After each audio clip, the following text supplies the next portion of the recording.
प्रिय विद्यार्थियों, मैं हूं आपका प्रिय दोस्त कुमार महेश। फिर से स्वागत है हमारे लर्निंग व्हाट्सएप ग्रुप डिजिटल निडवाना, हमारे YouTube channel teaching and writing by MK और हमारे ब्लॉग mkb0611.blogs.com पर। मित्रों, आज मैं कक्षा 12 की हिंदी अनिवार्य की पाठ्यपुस्तक सृजन का चौथा अध्याय लेकर आपके सामने प्रस्तुत हुआ हूं। आज हम इस चौथे अध्याय में कवि बिहारी के बारे में जानेंगे। कवि बिहारी का जीवन परिचय हम पढ़ेंगे, साथ ही उनके नीति, भक्ति और श्रृंगार के विभिन्न दोहों की व्याख्या करेंगे। इस पाठ का जो अंत है उसमें हमने आपके लिए गृह कार्य भी दिया है, जो कि स्माइल 2.0 कार्यक्रम के अंतर्गत आपको करना अनिवार्य है। इसलिए आप वीडियो को पूरा देखें, अंत तक सुने और गृह कार्य को जरूर करें। तो मित्रों, शुरुआत करते हैं कवि परिचय से। गागर में सागर भरने वाले रीतिकाल के महान कवि बिहारी का जन्म ग्वालियर के निकट बसवा नामक गांव में हुआ था। इनके पिता का नाम केशव राय था। उन्होंने आमेर की राजा मिर्जा जयसिंह के दरबार में पहुंचकर अल्पवयस्का रानी के मोहपास में राज कर्तव्य भूले राजा को एक दोहे के द्वारा सावचेत किया। काव्य पारखी राजा ने उनका सम्मान किया। वह अपने दरबार में सम्मानजनक स्थान दिया। बिहारी ने सतसई की रचना की। कवि ने भक्ति, नीति, श्रृंगार, प्रकृति चित्रण, ज्योतिष एवं बहुआयामी ज्ञान पर आधारित दोहों की रचना कर अक्षय कीर्ति अर्जित की। वे निम्बार्क संप्रदाय में दीक्षित हुए तथा राधा कृष्ण की भक्ति की। उनकी रचनाओं में उक्ति वैचित्र्य, अन्योक्ति, अर्थ गांभीर्य, अर्थ विस्तार, अलंकारिकता तथा कल्पना की समाहार शक्ति का विलक्षण समावेश है। उनकी समाहार शक्ति के कारण ही कहा गया है, सतसैया के दोहरे जो नाविक के तीर, देखन में छोटे लगे घाव करे गंभीर। इस पाठ का परिचय जान लेते हैं। प्रस्तुत पाठ में बिहारी के भक्ति, नीति एवं श्रृंगार के दोहे लिए गए हैं। कवि सांसारिक बाधाओं से मुक्ति हेतु राधा जी की आराधना करता है, तो दूसरी तरफ अपने प्रभु श्री कृष्ण को उपालंब देता है कि आपको भी संसार की हवा लग गई है। मुक्त आत्माओं के सानिध्य से अधम भी मुक्त हो जाता है। श्री कृष्ण की बातों का आनंद रस पाने के लिए गोपियां उनकी मुरली छिपा लेती है। वन में कृष्ण के आते ही बिना वर्षा मोर नाचने लगते हैं। नायक व नायिका भरे भवन में संकेतों से वार्तालाप करते हैं। झीने वस्त्रों में नायिका ऐसे सुशोभित हो रही है जैसे सागर में कल्प वृक्ष की डाल। आइए प्रारंभ करते हैं इस अध्याय का पहला दोहा। मेरी बहु भादा अरो राधा नागरी सोई, जातन की झाई परे श्याम हरित दुति होई। इस दोहे में आए हुए कठिन शब्दार्थ हैं। बहु बाधा, भव यानी संसार और बाधा यानी कष्ट। तो बहु बाधा का तात्पर्य है सांसारिक बाधाएं या कष्ट। हरो, हरो यानी दूर कर दो। नागरी, चतुर, चालाक। सोई, वही। जातन यानी जिनके शरीर पर। झाई यानी झलक या परछाई या छाया। परे यानी पढ़ने से। श्याम, श्री कृष्ण, या यहाँ श्याम का तात्पर्य पाप से भी है। हरित दुति, हरित कांति वाले या प्रभावहीन। प्रसन्न, होई, हो जाते हैं। इस दोहे में कवि बिहारी कहते हैं कि वे राधा उनके सांसारिक कष्टों को दूर करें, जिनके सुंदर स्वरूप की झलक मात्र पढ़ने से अथवा देखने से श्री कृष्ण अत्यंत प्रसन्न हो जाते हैं। इसका दूसरा अर्थ सलेस अलंकार के अनुसार, वे चतुर राधा जी मेरी बहु बाधाएं दूर करें, जिनकी झलक मात्र पढ़ने से श्याम यानी पाप प्रभावहीन हो जाते हैं, अथवा जिनके शरीर की सुनहरी कांति पढ़ने से श्री कृष्ण के शरीर की नीली कांति हरे रंग की हो जाती है। आइए दूसरे दोहे का अध्ययन करते हैं। तो परवारो उर्वशी सुनी राधिके सुजान, तू मोहन के उर्वशी है उर्वशी समान। इसमें कठिन शब्द है। तो पर यानी तुझ पर, वारो न्योछावर करता हूं, उर्वशी उर्वशी एक अति सुंदर स्वर्ग की मानी गई अप्सरा, सुजान चतुर, मोहन श्री कृष्ण या मोहित करने वाले, उर्वशो हृदय में बसी हुई है होकर, उर्वशी अप्सरा के समान अथवा मन को वश में करने वाली। व्याख्या देख लेते हैं। कवि बिहारी कहते हैं, हे चतुर राधा जी, मैं आपके सौंदर्य पर परम सुंदर मानी जाने वाली अप्सरा उर्वशी को भी न्योछावर कर सकता हूं। आप सभी का मन मोहने वाली श्री कृष्ण के मन में उनके मन को भी मोह लेने वाली बनकर अथवा अप्सरा उर्वशी के समान होकर बस गई हो। इस दोहे के अंदर यमक अलंकार है। एक ही शब्द और प्रसंग अनुसार उसके बहुत सारे अर्थ निकलते हों तो वहाँ यमक अलंकार होता है। उर्वशी यहाँ एक बार अप्सरा है, दूसरी बार उर्वशी हृदय में बसी हुई, और तीसरी बार हृदय को वश में कर लेने वाली। आइए तीसरा दोहा देखते हैं। बंधु बहे का दीन के को तार्यो रघुराई, टूटे टूटे फिरत हो झूठे बिरद कहाई। कठिन शब्दार्थ है। बंधु यानी भाई या सहायक, दीन दुखी या असहाय को कौन, तार्यो उद्धार किया, रघुराई भगवान राम, टूटे टूटे यानी बड़े संतुष्ट या प्रसन्न इटलाते हुए, फिरते हो घूमते हो, बिरद यानी यश गाथा या प्रशंसा बढ़ाई, कहाई कहलवा कर। इस दोहे के माध्यम से कवि कहता है, हे रघुपति, आप दीन बंधु कहलाते हो, पति तो धारक कहे जाते हो, आप अपनी प्रशंसा सुन सुनकर बड़े इतराते फिर रहे हो। सच तो यह है कि आपका अभी तक मुझ जैसे दीन और पापी से पाला नहीं पड़ा है। यदि मेरा उद्धार कर दो तो मैं मान लूंगा कि आप वास्तव में दीन बंधु और पतित पावन हैं। अगला दोहा देखते हैं। कब को टेर तु दीन रट होत न श्याम सहाय, तुम हो लागी जगत गुरु जग नायक जग बाय। इस दोहे में कठिन शब्दार्थ है। कब को यानी कितने अधिक समय से, टेर तू पुकार रहा हूं, दीन रट दीनता भरी वाणी में, करुण वाणी में, सहायक सहाय सहायक मददगार या कृपालु, तुम हो यानी आपको भी, जगत गुरु सारे जगत के पूज्य, जगनायक जगत के मार्गदर्शक या स्वामी, जगबाय संसार की हवा या सांसारिक प्रभाव आप में भी आ गया है।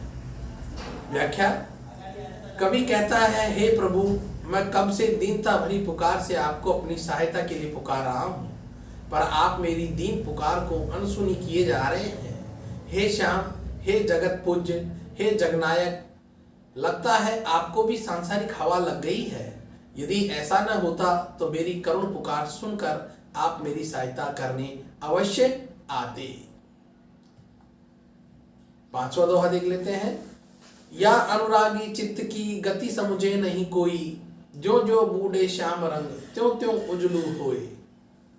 कठिन शब्दार्थ है। या यानी इस, अनुरागी यानी प्रेमी, रंगे जाने की इच्छा वाला, चित्त यानी मन, गति स्वभाव, समझे समझ पाना, कोई कोई भी, जो जो जैसे जैसे, बूढ़े यानी डूबता है रंगता है, श्याम रंग यानी काले रंग में या श्री कृष्ण के प्रेम रंग में, त्यों त्यों यानी उतना ही, उजलू उज्जवल होता जाता है, उजला होता जाता है, स्वच्छ होता जाता है, होए हो जाता है। कवि बिहारी कहते हैं, श्री कृष्ण के प्रेम रंग में रंगे हुए इस मन का व्यवहार बड़ा विचित्र है। ये जितना जितना श्याम रंग में डूबता है उतना उतना ही उज्जवल होता चला जाता है।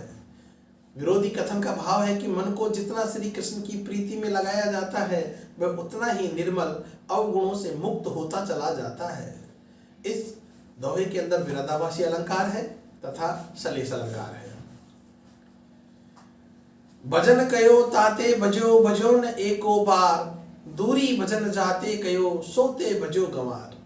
कठिन शब्दार्थ। भजन यानी स्मरण करना, भजन करना या भजना। तासो यानी उससे, भजो दूर भागा, भजो न यानी भजन नहीं किया, स्मरण नहीं किया, एको बार यानी एक बार भी, दूरी भजन दूर भागना, सो वह या उसे, ते यानी तूने, भजो स्मरण किया, अपनाया, गंवार मूर्ख या नासमझ। व्याख्या देख लेते हैं। बिहारी अपने मन अथवा भगवान के भजन से विमुख गंवार लोगों को संबोधित करते हुए कहते हैं, अरे नादान, हमने तुमसे जितना भजन करने, स्मरण करने या अपनाने को कहा था, उस प्रभु स्मरण से तो तू दूर भागता रहा। तूने जीवन में एक बार भी उस प्रभु का भजन नहीं किया, और जिन सांसारिक विषय वासनाओं से दूर भागने को कहा, तूने उन्हीं का सेवन किया, उन्हीं को जीवन में अपनाया, उन्हीं में तू डूबा रहा। फिर तेरा उद्धार कैसे हो सकता है? इस दोहे के अंदर यमक अलंकार का प्रयोग किया गया है। सातवां दोहा देख लेते हैं। अजो तरियोनो ही रहो श्रुति सेवक इक रंग, नाक वास बेसरी लयो बसी मुक्तुन के संग। कठिन शब्दार्थ है। अजो यानी अब भी, अब तक, तरियोनो कानों में पहने जाने वाला एक पुराना आभूषण। अन्य अर्थ है तर नहीं सका यानी उन्नति नहीं कर सका। श्रुति कान या वेद। सेवक सेवा करना या शोभा बढ़ाना, अध्ययन करना। एक रंग में या निरंतर। नागवास नाक पर निवास या पहने जाने वाला। स्वर्ग प्राप्ति। बेसरी नाक का आभूषण या सामान्य अविश्वसनीय। लयो प्राप्त कर लिया। बसी रहकर। मुक्तन मोतियों या मुक्त पुरुषों या निष्पक्ष लोगों के संग। इस दोहे की व्याख्या है। इस दोहे में सलेस अलंकार के माध्यम से सत्संग की महिमा दिखाई है तथा राज दरबारों में व्याप्त गुटबंदियों और चुगली की प्रवृत्ति पर व्यंग्य किया गया है। कवि बिहारी कानों में पहने जाने वाले आभूषण तरियोनों को संबोधित करते हुए कहता है, अरे तरियोना, तू एक ही रंग यानी स्वर्ण रंग में रहने के कारण कोई प्रगति नहीं कर पाया। आज तक कानों में ही पहना जाता रहा है, जबकि मोतियों को साथ में लेने के कारण बेसर यानी नाक में पहने जाने वाला आभूषण ने नाक पर स्थान पा लिया है, यानी व्यक्ति के सम्मान का वो प्रतीक बन गया है।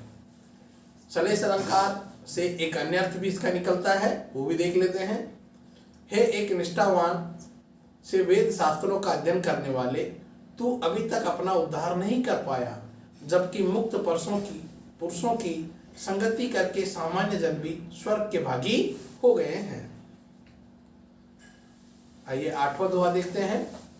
सगन कुंज छाया सुखद शीतल सुरभि समीर, मनु है जातु अजो वहे उही अम जमुना के तीर। सगन कुंज छाया सुखद शीतल सुरभि समीर, मनु है जातु अजो वहे उही जमुना के तीर। कठिन शब्दार्थ है। सघन यानी घनी, सुखद सुखदायिनी, शीतल ठंडी, सुरभि सुगंध, समीर वायु, है जातु हो जाता है, वह वही, कृष्ण के समय जैसा प्रसन्न, वही यानी उस, तीर यानी तट। व्याख्या कवि बिहारी कहते हैं, जिस यमुना के तटों पर कुंजों की सुखदायिनी छाया और जहां पुष्पों की मधुर गंध से युक्त शीतल पवन चलती है, उस यमुना तट पर पहुंचने पर आज भी व्यक्ति का मन उसी आनंददायी समय में जा पहुंचता है जब वहां श्री कृष्ण नाना प्रकार की क्रीड़ाएं और रासलीलाएं किया करते हैं। आइए नवा दोहा देखते हैं। सोहत ओडे पीत पटु श्याम सलोने गात, मनो नीलमणि सैल पर आतप पर्यो प्रभात। इसमें कठिन शब्दार्थ है। सोहत यानी शोभा पाते हैं, ओढ़े ओढ़कर या धारण करके, पीत पटु यानी पीतांबर या पीला रंग का वस्त्र, श्याम भगवान श्री कृष्ण, सलोने यानी लावण्य में या आकर्षक सुंदर, गात शरीर, मनो मानो, नीलमणि नीलम नामक रत्न, सैल शिला या पर्वत, आतप यानी धूप, पर्यो पड़ रही हो, प्रभात यानी प्रातः काल। बिहारी कहते हैं, अपने श्यामल शरीर पर पीतांबर धारण किए हुए श्री कृष्ण ऐसे लगते हैं मानो किसी नीलम की शिला पर प्रातः काल की पीली धूप पड़ रही हो। क्योंकि यहाँ मनु आया है, मनो, मानो, मनहु, जो, जैसे आदि अगर वाचक शब्द आते हैं तो वहाँ उत्प्रेक्षा अलंकार होता है। जहाँ उपमेय में ही उपमान की संभावना या कल्पना कर ली जाती है वहाँ उत्प्रेक्षा अलंकार है, तो इस दोहे में उत्प्रेक्षा अलंकार का प्रयोग किया गया है। 10वां दोहा है, यही आस अटक्यो रहतु अली गुलाब के मूल, है फेरी बसंत ऋतु इन डारुन वे फूल। कठिन शब्दार्थ, यही यानी इसी, आस यानी आशा, अटक्यो अटका हुआ है या ठहरा हुआ है, रुका हुआ है, अली भंवरा, मूल यानी जड़, फेरी फिर से, डारनु डालियों पर, वे ही। व्याख्या, कवि बिहारी ने अन्योक्ति के माध्यम से प्रतीक्षा और आशा के मोहजाल में फंसे मनुष्यों पर व्यंग किया है। कवि कहता है कि ग्रीष्म ऋतु आने पर गुलाब के पौधे पर खिलने वाले सुंदर और सुगंधित फूल अदृश्य हो गए, केवल बिना पत्ते वाली कटीली डालियां रह गई है। किंतु फिर भी भौरा इस आशा में गुलाब की जड़ पर अटका पड़ा है कि फिर से बसंत ऋतु आने पर इन डालियों पर पहले जैसे ही सुंदर फूल खिलेंगे। अन्योक्ति के अनुसार कवि ने उन व्यक्तियों पर व्यंग किया है जो सुख साधनों के छिन जाने पर भी इसी आशा और प्रतीक्षा में फंसे रहते हैं कि अनुकूल समय फिर से आएगा और उन्हें फिर उन्हीं सुख साधनों को भोगने का अवसर मिलेगा। 11वां दोहा देखते हैं, को छूटो इह जाल परी कत कुरंग अकुलात, जो जो सुरजी भजो चहत त्यों त्यों उर्जत जात। कठिन शब्दार्थ है, छूटो छूटा है, मुक्त हुआ है, इह यानी इस, जाल यानी सांसारिक मोह माया का बंधन, कत यानी क्यों, कुरंग यानी हरिण, हिरण होता है। अन्योक्ति से यहाँ तात्पर्य है मनुष्य से है। अकुला छटपटाता है, सुरजी सुलझकर, भजो चहत यानी भागना चाहता है, त्यों त्यों उतना ही, उर्जत जात उलझता जाता है। व्याख्या देखते हैं, कवि बिहारी ने सांसारिक विषयों में लिप्त लोगों की दशा पर खेद प्रकट करने के साथ कवि बिहारी ऐसे लोगों पर व्यंग कर रहा है। सांसारिक बंधनों में जकड़े व्यक्ति को संबोधित करते हुए कह रहा है, अरे नादान, अरे बावले, हरिण के समान मनुष्य, तू जिस जाल में फंस गया है उससे आज तक कौन छूट पाया है। तू व्यर्थ झटपटा रहा है। इस जाल में जो जीव एक बार फंस जाता है वह जितना छूटने का प्रयत्न करता है उतनी ही और इसमें फंसता चला जाता है। अन्योक्ति के अनुसार अन्य अर्थ है, अरे सांसारिक सुख भोगों के जाल में फंसे पड़े मनुष्य, इन झूठे सुखों के जाल में फंस जाने पर इनसे छूट पाना असंभव हो जाता है। इनके दुखमय परिणामों से त्रस्त होकर अब तू छूटने के लिए झटपटा रहा है। तेरा ये प्रयास व्यर्थ है। तू जितना ही इनसे छूटने का प्रयत्न करेगा ये तुझे उतना ही और उलझाते चले जाएंगे। इसमें अन्योक्ति अलंकार है और त्यों में पुनरुक्ति प्रकाश अलंकार तथा अनुप्रास अलंकार है। अगला दोहा देखते हैं, बतरस लालच लाल की मुरली धरी लुकाए, सो करे बहुनु हसे देन कहे नट जाए।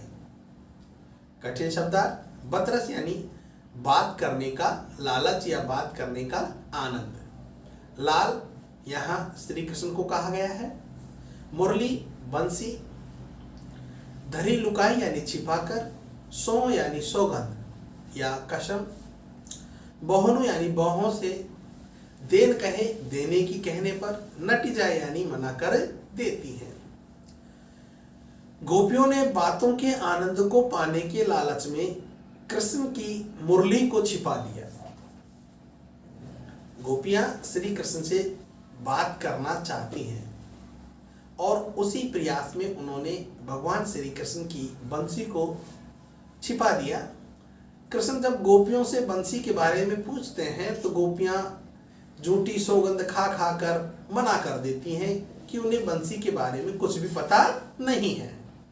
साथ ही वे बहों के अपनी नेत्रों की बहों से मुस्कुराती भी रहती हैं। इस तरह का संकेत वो देती रहती हैं अपने नेत्रों की बहों से कि मुरली उन्हीं के पास है। कृष्ण को लगता है कि बंसी इन्हीं के पास है, किंतु जब वह बंसी लौटाने को कहते हैं तो गोपियां साफ मना कर देती हैं। अगला दोहा है, नाची अचानक ही उठे बिन पावस बन मोर, जानती हो नंदित करी ये दिसी नंद किशोर। नाची यानी नाचना, बिनु यानी बिना, पावस वर्षा ऋतु को कहते हैं, हो यानी में, नंदित यानी आनंदित या प्रसन्न, दिसी यानी दिशा, नंद किशोर भगवान श्री कृष्ण का पर्याय है। ग्रीष्म ऋतु में भी अचानक वन में मोरों की ध्वनि को सुनकर कोई गोपी कहती है, वनों में ये मोर बिना वर्षा ऋतु आए ही नाच उठे हैं। इससे मुझे अनुमान होता है कि घनतुल्य श्याम शरीर वाले नंद नंदन ने इस दिशा को अपने आगमन से आनंदित कर दिया है। भाव यह है कि श्री कृष्ण के घनश्याम यानी बादलों के समान सांवले शरीर को देखकर मोरों को ये भान हो गया है, ये भ्रम हो गया है कि वर्षा ऋतु आ गई है और वे मग्न होकर नाचने लगे हैं। यहाँ भ्रम की स्थिति पैदा हुई है, इसलिए यहाँ भ्रांतिमान अलंकार है। 14वां दोहा देखते हैं, लिखिन बैठी जाकी छवि गही गई गर्भ गरूर, बहे न केते जगत के चतुर चितेरे कूर। कठिन शब्दार्थ है। लिखिन बैठी यानी लिखने बैठे या चित्र बनाने के लिए बैठे, जाकी यानी जिसकी, छवि यानी सुंदरता या रूप सौंदर्य का, गही गही यानी धारण कर करके, गर्व गरूर यानी अहंकार या घमंड, भय हो गए, केते यानी कितने ही, चितेरे यानी चित्रकार, क्रूर यानी मूर्ख या असफल। इस पद की व्याख्या देखते हैं। इस दोहे में कवि बिहारी ने नायिका की क्षण क्षण में बदलने वाली छवि का अतिशयोक्तिपूर्ण वर्णन करते हुए कहा है, इस अपूर्व सुंदरी नायिका की सौंदर्य छवि का चित्र बनाने के लिए न जाने कितने गर्वीले अहंकारी चित्रकार आए, परंतु सब मूर्ख या असफल सिद्ध हो गए। भाव यह है कि इस रमणी की सुंदरता की छवि पल पल बदलती रहती है, अतः चित्रकार चित्र बनाकर जैसे ही चित्र और उस सुंदरी का मिलान करता है उसे भिन्नता नजर आती है, अतः उसका महान चित्रकार होने का गर्व और अहंकार पल भर में ही चूर चूर हो जाता है। तो यहाँ अनुप्रास अलंकार और साथ में अतिशयोक्ति अलंकार का प्रयोग किया गया है। जहाँ किसी बात को बहुत बड़ा चढ़ाकर पेश किया जाए वहाँ अतिशयोक्ति अलंकार होता है। आइए देखते हैं 15वां दोहा। झीने पट में जुलमुली झलकती ओप अपार, सुर तरु की मनु सिंधु में लसती सपल उडार। इस दोहे के कठिन शब्दार्थ हैं। झीने यानी महीन, पतले या पारदर्शी, पट यानी वस्त्र, जुलमुली कान का एक आभूषण जो पहने जाने पर हिलने पर झिलमिलाता सा प्रतीत होता है, झलकती झलकती, ओप यानी चमक, अपार यानी बहुत ज्यादा अत्यधिक, सुरतरु कल्प वृक्ष नामक वृक्ष जो सारी मनोकामनाओं को पूर्ण करने वाला माना जाता है, सिंधु समुद्र को कहा जाता है, लस्ती शोभित होती है, सपलव यानी पत्ते से युक्त, डार यानी डाली। व्याख्या देखते हैं। कवि बिहारी कहता है, इस नायिका द्वारा पहने गए महीन वस्त्र में से झुलमुली नामक आभूषण की अपार चमक चमक रही है। ये ऐसी लगती है मानो समुद्र के जल में कल्प वृक्ष की कोई पत्ते भरी डाली हिलती हुई शोभा पा रही है। अगला दोहा देखते हैं। कहत नटत रीजत खीजत मिलत खिलत लजिया, भरे भवन में करत है नैनन हूँ सुबार। कठिन शब्दार्थ हैं। कहत यानी कहते हैं, नटत यानी मना कर देते हैं, रिजत यानी खींच उठते हैं, मिलत मिला देते हैं, मिला लेते हैं, खिलत गदगद हो जाते हैं, प्रसन्न हो जाते हैं, लज्जात यानी लज्जित हो जाते हैं, भरे लोगों से भरे हुए, भवन यानी भवन, नैनन यानी नेत्रों से, सो यानी से। व्याख्या, कवि कहते हैं ये दोनों नायक और नायिका लोगों से भरे हुए भवन में मुंह से कुछ न बोलकर अपनी सभी भावनाएं, सभी चेष्टाएं अपने नेत्रों के हाव भाव द्वारा व्यक्त कर रहे हैं। कभी ये आंखों से बातें करते हुए तो कभी असहमति प्रकट करते हुए प्रतीत होते हैं, कभी रीझते, कभी खींचने लगते हैं, कभी मिलते, कभी प्रसन्न और कभी लजाते हुए दिखाई देते हैं। ये सारे भाव और क्रियाएं लोगों से भरे घर में ये अपने नेत्रों से ही प्रकट कर रहे हैं। संयोग श्रृंगार रस में भीगे इस शब्द चित्र द्वारा कवि ने भाव, विभाव, अनुभव और संचारी भाव आदि रस के सभी अवयवों का सफल निर्वहन किया है।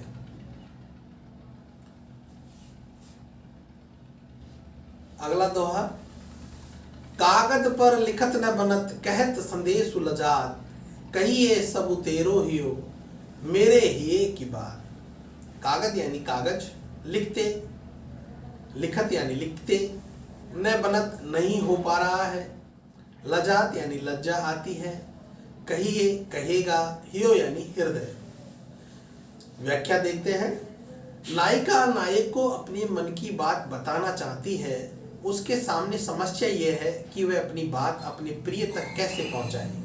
वह कागज पर अपनी मनोभावनाओं को नहीं लिख पा रही है और मुंह से कहने में लज्जा बाधा बन जाती है। वह कहती है कि यदि हमारा प्रेम सच्चा है तो नायक का हृदय उसके हृदय की बात को स्वयं ही जान जाएगा। 18वां दोहा देखते हैं। कहत सबे बेंदी दिए, अंकु 10 गुनो हो तू, ये लिलार बेंदी दिए, अगनितु बढ़त उदो। कठिन शब्दार्थ। सबे यानी सभी, बेंदी स्त्रियों द्वारा माथे पर लगाई जाने वाली बिंदी, दिए यानी लगाए जाने पर, अंकु यानी संख्या, 10 गुणों यानी 10 गुना, तिये लिलार स्त्री के मस्तक पर, अगनितु अनगिनित या अत्यधिक, उदोतु यानी प्रकाश या शोभा। व्याख्या देखते हैं। गणित के अनुसार किसी भी संख्या के आगे बिंदी अर्थात शून्य लगाने पर उसका मूल्य 10 गुना हो जाता है, परंतु सौंदर्य शास्त्र के नियम अलग हैं। कवि के अनुसार सुंदर नारी के मस्तक पर बिंदी लगाए जाने पर उसकी सुंदरता या शोभा अनगिनत बढ़ जाती है। यहाँ गणित का नियम काम नहीं करता है। अगला दोहा देखते हैं। डीटी न पर तू समान दुती, कनक कनक से गात, भूषण कर करकस लगत, परसी पिछाने जात। डीटी यानी दृष्टि, न परतु यानी नहीं पड़ता है, नहीं जान पड़ता है, पता नहीं लगता है। समान दुती एक जैसी दबक या कांति, कनक यानी सोना, गात यानी शरीर, भूषण यानी आभूषण या गहना, कर यानी हाथ, कर्कश यानी कठोर, परसी यानी छुए जाने पर, पिछाने पहचाने जाते हैं या जाने जाते हैं। व्याख्या देखते हैं। कवि बिहारी कहते हैं कि नायिका के गौर वर्ण शरीर पर सोने के गहने दिखाई नहीं पड़ते, क्योंकि दोनों की दमक या कांति पर एक जैसी होने के कारण शरीर और आभूषणों का भानी नहीं होता है। जब इसके शरीर को हाथ से स्पर्श किया जाता है तब सोने के आभूषण हाथों को कठोर लगते हैं, तभी पता चलता है कि नायिका ने आभूषण धारण कर रखे हैं। अंतिम दोहा देख लेते हैं। अंग अंग नग जगमगत, दीप सिकासी देह, दिए बढ़ाए हूं रहे, बड़ो उजारोगे। कठिन शब्दार्थ है। नग यानी रत्न, जगमगात जगमगाते हैं, दीप शिखा दीपक की लो, देह यानी शरीर, दिया दीपक, बढ़ाए हो यानी बुझाने पर भी, उजियारो यानी प्रकाश करते हैं, गेह यानी घर। व्याख्या। कवि बिहारी कहते हैं, इस सुंदरी के अंग अंग में रत्नों से जटित आभूषण जगमगा रहे हैं और इसका शरीर भी दीपक की उज्जवल लो के समान दमकता हुआ और गोरा है। इसलिए रात में दीपक बुझा देने पर भी घर में बड़ा उजाला बना रहता है। यानी यहाँ नायिका के सौंदर्य का बहुत ही बड़ा चढ़ाकर वर्णन किया गया है, इसलिए यहाँ अतिशयोक्तिपूर्ण अलंकार है। मित्रों, अध्याय का यहीं पर हमारा समापन होता है। हमारी अंतिम स्लाइड में हमने आपके अभ्यास के लिए गृह कार्य भी दिया है। आप इस अंतिम स्लाइड के गृह कार्य को हमने जो PDF फॉर्मेट में भी आपको उपलब्ध कराया है, उससे उतार करके आपकी नोटबुक में साफ स्वच्छ हस्तलेख में करके सप्ताह में एक दिन विद्यालय में उपस्थित होकर आपको इसका मूल्यांकन करवाना है। यहाँ देखो, इन्हीं अंतिम शब्दों के साथ समाप्त करते हैं आज का हमारा डिजिटल लेसन कि कर दिखाओ कुछ ऐसा कि दुनिया करना चाहे आपके जैसा।